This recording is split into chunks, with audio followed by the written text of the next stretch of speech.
They told me not to tell.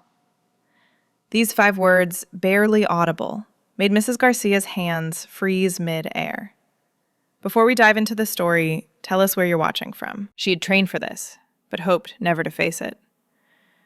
In that instant, the cheerful clatter of the lunchroom dulled, replaced by the weight of a child's secret pressing between them. What happens when a child breaks a dangerous silence? That question lingered as Mrs. Garcia's eyes shifted back to the ordinary scene around her, because just moments earlier, nothing had seemed out of place. The cafeteria buzzed with the rhythm of midday. Forks scraped on trays, chairs squeaked, and bursts of laughter jumped off the tiled walls. Mrs. Garcia moved through it all with practiced calm, her eyes making steady sweeps of the room. She spotted the 3rd grader, who often ate alone near the window, and a pair of twins bent over sandwiches and private jokes. Amid so much noise and chatter, her gaze paused on one absence that stood out: a vacant seat at the popular girls' table. She tucked the image away. A missing place at that table was as noticeable as a missing puzzle piece. When the student finally shuffled in, her backpack straps cut deep into her shoulders, as if carrying more than books. On the attendance sheet, Mrs. Garcia had noticed her late arrivals beginning to stack up. Not enough to set off alarms by themselves, but enough to linger in a teacher's mind. The girl moved down the lunch line in stiff, automatic motions. At the milk cooler, her hand hovered just above the cartons, fingers twitching toward the chocolate but never following through. Mrs. Garcia recognized that stillness.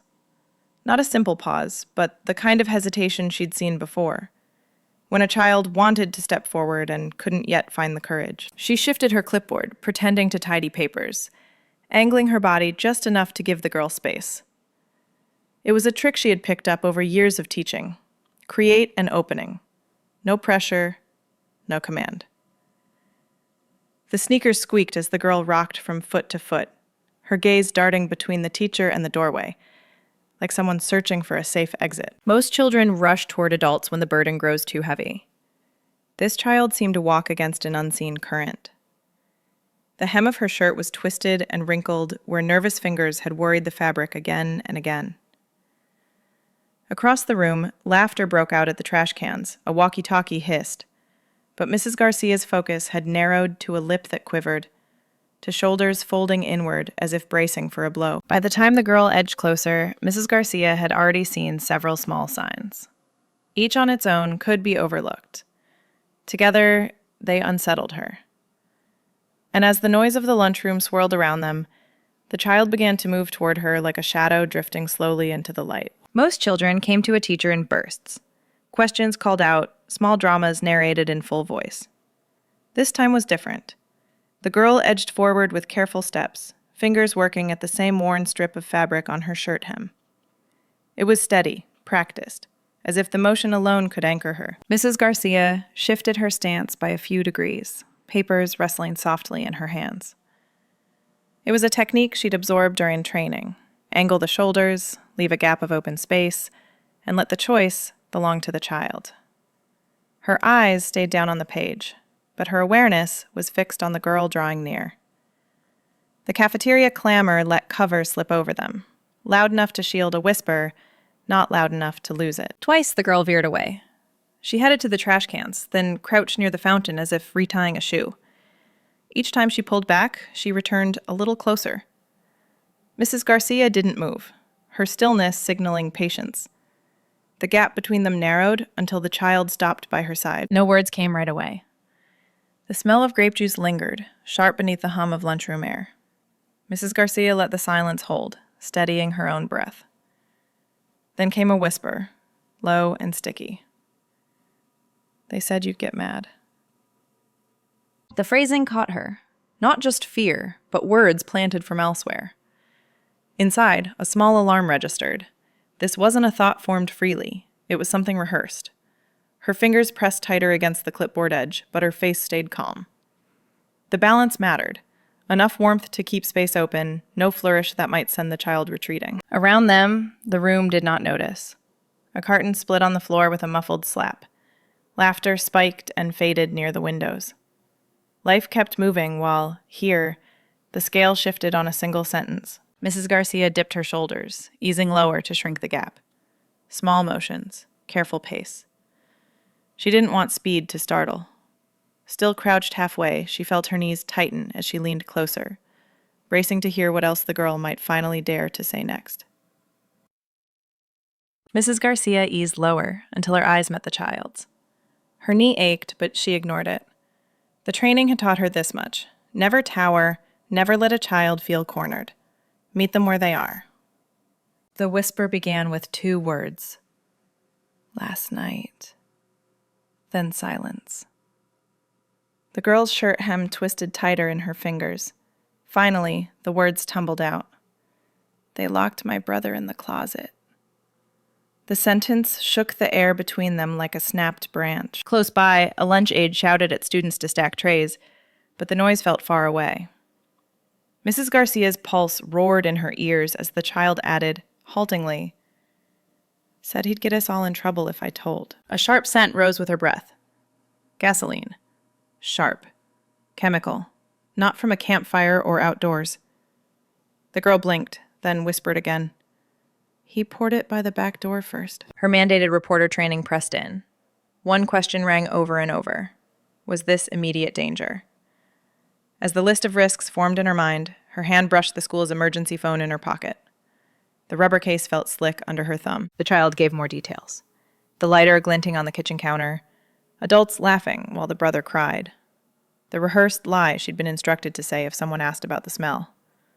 Just a barbecue. Each word tightened Mrs. Garcia's chest. Across the room, the principal carried on with casual talk, unaware. Mrs. Garcia knew she must keep the girl speaking without startling her. She murmured, even, steady, almost routine. You're doing exactly the right thing. The girl's shoulders softened by a fraction, as if those words gave her a sliver of ground to stand on. Then, in trembling hands, the child offered proof. From a crumpled paper towel in her pocket came 2 used matchbooks, their edges rubbed raw. She pushed them into the teacher's hand as if passing off something burning. Mrs. Garcia's thumb hovered over the phone screen. The number was already lit, waiting. Students scraped chairs, lunch bags thudded into bins. Normal sounds. But her world had narrowed to one choice. She pressed the digits. The call was beginning. 30 seconds stretched like a tightrope. Any shift in the lunch monitor's glance could cut the moment wide open. Mrs. Garcia's training surfaced as sharp fragments. Encourage the child. Keep calm. Don't overpromise. The girl's fingers twisted hard against each other, knuckles bleaching white. You're being so brave, Mrs. Garcia said softly, the words arriving almost before she thought them. It mattered, acknowledging courage without closing the door on what might come next. Her hand tightened around the phone. Options flashed like snapshots. Evacuate? Keep her calm? Call now? The matchbooks had settled the debate. Gasoline plus fire meant there was no waiting. Across the cafeteria, a burst of laughter from younger children rang brittle. Mrs. Garcia angled herself so the girl saw only her attentive face, not the phone pressed quietly into place. She split her focus. Steady voice for the child, firm words into the receiver. Tell me about the closet, she coached, her tone smooth and ordinary, as though asking about a missing homework page. The girl's story spilled forward in pieces. The adult's cruel joke about lighting up the night. Her brother crying until his pants were soaked. Lies drilled into her, ready for an adult's question. Each fragment carved deeper into Mrs. Garcia's resolve. Her thumb throbbed against the phone from holding it too tight. Training tugged her toward moving the child immediately, but instinct warned that a sudden shift might close her off. The straps of the backpack had left bright red lines on her shoulders, thin as ropes. Help would soon be on the way. The dispatcher's muffled words confirmed it. Mrs. Garcia kept her body poised, listening to the cafeteria without leaving the girl's side. The monitor had begun scanning in their direction. She touched the child's elbow gently, careful pressure, not control. Like steadying a bird, enough to guide, not enough to snare. The girl rose beside her, sneakers dragging across the tile. Then the phone vibrated, a signal only she could feel. Reinforcements were coming. Mrs. Garcia steadied her breath. The next choice was already clear. and she prepared to lead the girl into a quieter room. The nurse's office smelled faintly of antiseptic and pencil shavings. Mrs. Garcia guided the girl to the cot with its crisp paper cover, steering clear of the principal's office down the hall. Too many framed awards, too many stern diplomas. It would feel like a courtroom, not a refuge. The child's knees bounced under the thin blanket, the waxy paper beneath her crinkling with each jitter. On the counter, everyday tools waited. Mrs. Garcia lifted a thermometer lightly in the air, holding it like a gentle check rather than an exam. The motions were small and ordinary, anchoring the moment in routine. The girl pressed her lips tight, watching, but didn't pull back. Sometimes the comfort was not in the result, but in the ritual. To fill the silence, Mrs. Garcia sketched a quick tic-tac-toe grid on a paper towel. "Your move," she offered. After a pause, the girl drew an X in the corner. One game was all it took. The edges of her shoulders eased a little. Mrs. Garcia even let a smile lift at the child's win. If this part resonates with you, leave a comment. Your voice helps others feel seen. Outside, the bell for the next period rattled down the hallway, footsteps shuffling toward classrooms. The nurse's clock ticked steadily, each second standing out against the low hum of the air vent. With another simple grid and another hesitant X, trust deepened a fraction more. "Will they make me go back?" The girl's eyes stayed fixed on the paper towel. Mrs. Garcia kept her voice even. "Right now, we're just playing games." She drew a circle with her pen, slow and calm, giving no indication of the weight on her chest. A car door thudded shut outside. The girl's pencil line wavered, her eyes flicking toward the noise. Mrs. Garcia slid a new pen across the counter, smooth and easy, as if classroom habits stretched to this space too. When she won her third round, Mrs. Garcia reached into the nurse's drawer and pulled a small sticker, a glittery star left over from past visits. She pressed it to the back of the girl's hand, smoothing its edges flat. Voices shifted closer in the hallway. Purposeful steps slowed just outside the door, steady and deliberate, as if the building itself was holding its breath while waiting for what came next. The first siren cut into the school's rhythm, sharp and unmistakable. In the cafeteria, spoons froze mid-air. Juice boxes hovered between desk and mouth.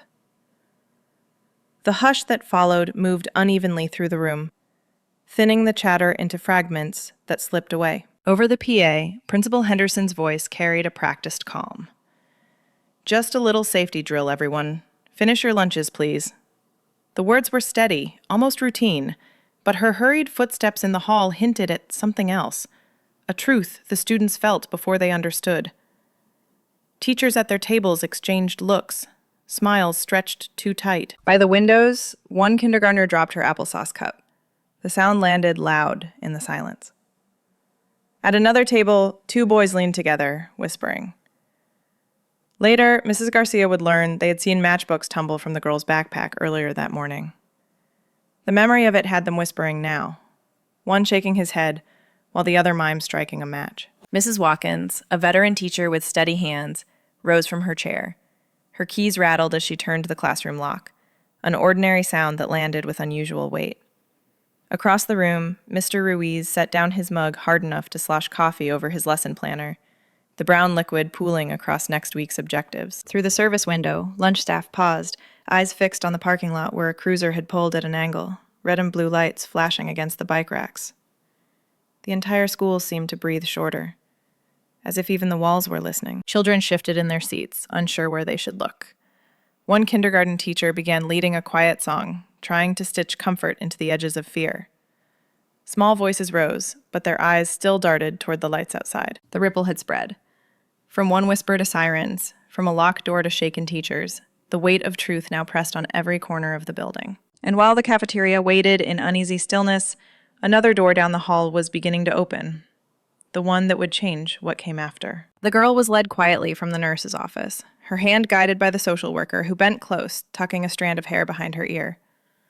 From the window, Mrs. Garcia noticed the glittery sticker still clinging to the child's hand, small, stubborn proof of the afternoon that couldn't be erased. In the office, forms spread across Mrs. Garcia's desk until her hand cramped from writing.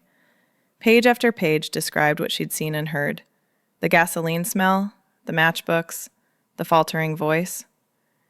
She wrote it all down because detail mattered, even the small ones others might overlook. When the police cruiser and the last car pulled from the school lot, some teachers stood at their trunks pretending to shuffle papers, unwilling to turn away too quickly. Mrs. Garcia sat in her own car without starting the engine, her mind replaying quiet signals she hadn't pieced together soon enough. The girl hiding her arms under long sleeves, the flinch at the sound of a fire alarm. What had seemed like quirks now stitched together into something heavier. At home, routines bent under the weight of the day. She left the dinner dishes stacked in the sink. The report's carbon copy sat on the coffee table, its edges lined exactly with the wood grain, as if order on the page might restore order in her thoughts. Her phone buzzed once. A text from the principal. They found them. No other words, no context allowed. She stared at the message until the screen went black, her own reflection staring back. The girl's crayon drawing still hung on her classroom wall, a smiling sun with uneven rays. Tomorrow, it would have to come down and be placed carefully with the rest of the child's desk items.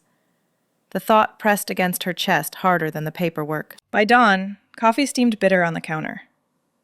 The lesson plan book lay open, a square of missed time glaring back at her. She flipped the page with deliberate care, smoothing the crease flat. An ordinary day had been stretched into procedures now written in black ink. And soon, the weight would shift from one teacher's memory to the systems meant to hold these stories. The bell rings the same in every school. Sharp tone, steady rhythm. But what unfolds afterward depends on the structures in place. This is where the systems that catch us come in. In classrooms like Mrs. Garcia's, a whisper can set those systems in motion. Most of the time, no one beyond the walls notices. Schools rely on protocols, trainings, forms, and lines of reporting that give teachers a way to act when a child confides in them. Mrs. Garcia didn't recognize the girl's signals because she was unusually gifted. She recognized them because she had been taught to pay attention to small changes. The backpack straps worn into shoulders, the hesitation at the milk cooler, the shy, careful phrasing that echoed cues from her training sessions. Each sign alone felt minor. Together, they formed a story she could not ignore. The nurse's office was another part of that safety net. A cot with clean paper, a quiet space away from the cafeteria noise, even a sheet of stickers for frightened hands. Ordinary tools that suddenly mattered. The dispatcher who answered her call was trained to listen not just to the words, but to the fragments in the background.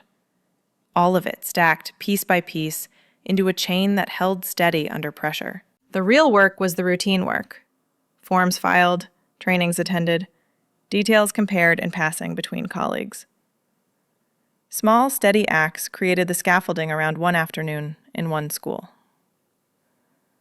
When the social worker arrived, when the principal walked the halls with a measured calm, when the teacher guided the girl into a quieter room, all of it reflected systems designed to respond, however imperfectly. Most of us don't think about these layers until a crisis cracks them open. But the truth is, they're active every day. In the counselor who checks attendance patterns, in the aide who notices repeated late lunches, in the principal who insists drills matter, even when nothing appears wrong.